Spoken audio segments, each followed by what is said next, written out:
Hello, sports fan. This is Stephen here with Sports Choice Plus, and I'm bringing you a very special breakdown. I'm going to be covering Super Bowl 55. The Tampa Bay Buccaneers taking on the Kansas City Chiefs. Before I get right into that, I want to make sure you subscribe to the YouTube channel so you can get all the updates each and every time we have breakdowns here at Sports Choice Plus. Without further ado, we're going to get right into the action. Looking at this game right here, you have a lot of different matchups that are going to make a difference. And I'm going to make it very simple. I have a couple of points I'm going to make, and then I'm getting right into who's going to win this football game. Looking at the running back position in this series, and I'm saying series because this game is going to be broken down into possibly 8 different series if these teams don't turn the ball over. Who can run the ball more effectively? Who does not turn the ball over? And then when you're looking at it, who gets more yak? I think these 3 things are going to be the biggest causes for concern of why a team wins. When you look at Patrick Mahomes and Tom Brady, both these guys are elite. Both these guys are pretty good. When Tom Brady is cooking and he's on fire, there's not another quarterback that can dissect like him. And I mean in Super Bowls. I mean in championship scenarios. I mean in clutch time.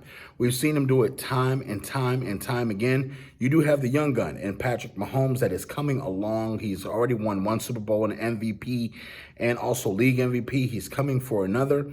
And he has to look over his shoulder and see, I have one of the greatest quarterbacks that I'm facing of my generation ahead of me that I can possibly beat. And that should be exciting for Patrick Mahomes because he's worked so hard to get back from concussion protocol, nagging injuries to be where he is today. Looking at just in general, speaking of running backs, I don't know if the rookie is going to be back. Clyde Edwards is going to be back. Le'Veon Bell and Darrell Williams are going to be big in this one because if they can get anything and create some type of disturbance rushing the ball, that's going to distract the defense just a little bit. That may give Patrick Mahomes a little breathing room. When you're looking at Leonard Fournette and Ronald Jones, these guys are underrated. When you look at Leonard Fournette, he's been not playing all year normally like we would see him play when he was in Jacksonville. So when you're looking at his reps, he's looking a lot more fresher. You saw him finishing those runs with bad intentions against the Packers late.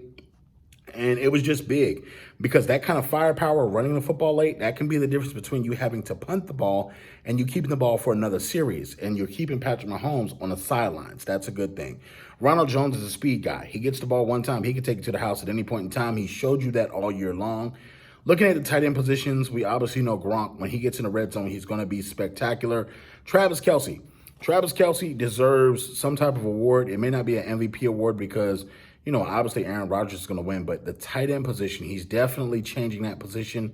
He's catching the ball. He's blocking well. He's moving without the ball. He's being an excellent decoy. He's catching the little shovel passes inside from Mahomes. He's lining up at the running back position, fullback position, wide receiver position. He's doing everything under the sun and still looking good while doing it. The kid has pizzazz. He's going to be a Hall of Famer someday, and he is the best tight end in the NFL. I know all the George Kittle fans out there. This guy is balling and showing you in the regular season and in the playoffs why he's considered that. The wide receiver matchup is going to be different because I don't know if they're going to have Antonio Brown. If they have Antonio Brown, you're looking at Chris Godwin, Mike Evans, Antonio Brown, Scotty Miller. That's a terrible foursome. When you look at just what they can do, intermediate damage, deep damage. You look at if Mike Evans can hold on to the football, this is going to be a special game for Tom Brady on offense. I think he can put up 400 yards passing yet again. And on the other side, you know what Tyreek Hill can do. You know what McCall Hardman can do. You know what Demarcus Robinson can do. And if they have Sammy Watkins, you know what he can do as well. These guys get loose because they follow Travis Kelce or they follow Tyreek Hill with a double team. And all of a sudden, some wide receiver, doesn't matter who, it's just running up the sideline. Patrick Mahomes says, oh, I got you. Boop, 50 yards and you're in the house. That's how simple it is. With Andy Reid's offense, it's a lot of confusion. It's a lot of things going on. Andy Reid is a better coach than Bruce Arians. Let's just be clear about that.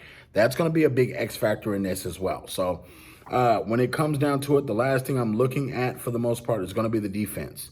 Honey Badger, Chris Jones, Frank Clark. These guys are veterans that have been around the block, played a little bit.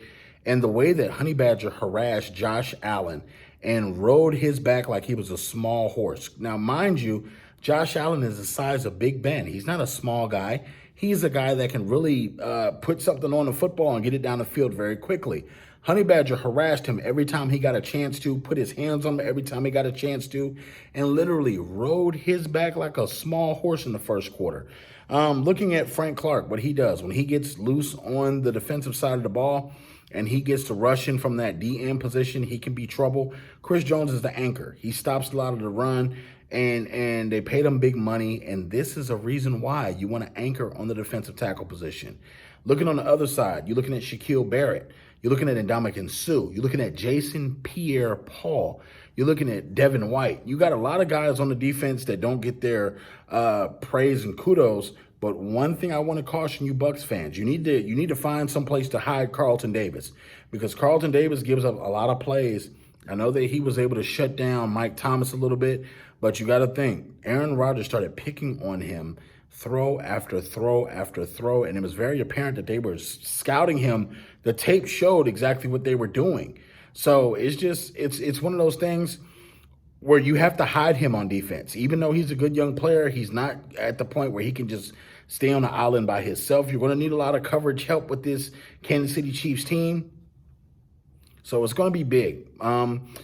My biggest takeaway from this game is the turnovers. If Tom Brady can keep the turnovers down, if Patrick Mahomes can keep turnovers down, that's going to make a hell of a difference. If you keep an offensive juggernaut on the side of the field where they can't get on, that makes a big difference. If you're the Buccaneers, you want to shrink your possessions. You want to make sure Patrick Mahomes has less than 8 possessions to actually play with. You don't want to go for the big bombs deep. You want to grind out drives, tire the defense out, and make them work for it as well. It's okay if they go down and score real quick. You want to grind out a grind and make them sit on the sideline, eat up the clock, do all the things you need to. So my breakdown prediction to win Super Bowl 55. I have the Kansas City Chiefs beating the Tampa Bay Buccaneers. I think that it's just too much firepower on Kansas City right now. I think they flicked that switch, and they were feeling it. And Tampa, I know that they can flick a switch too. I don't think it's the same amount of firepower. Bruce Arians may be in over his head. If Bruce Arians pops off to Andy Reid, this just could turn into a blowout this coming week. I just see Patrick Mahomes right now. This is his league. He's ready. And Tom Brady, no disrespect, you are the GOAT. I just think that right now you just got a bad matchup. If this gets into a track meet where you have to score, I do not see Tampa being able to keep up with Kansas City to score at this elite pace that Patrick Mahomes can put up. If Patrick Mahomes has a bad day, he still can throw for 300 yards.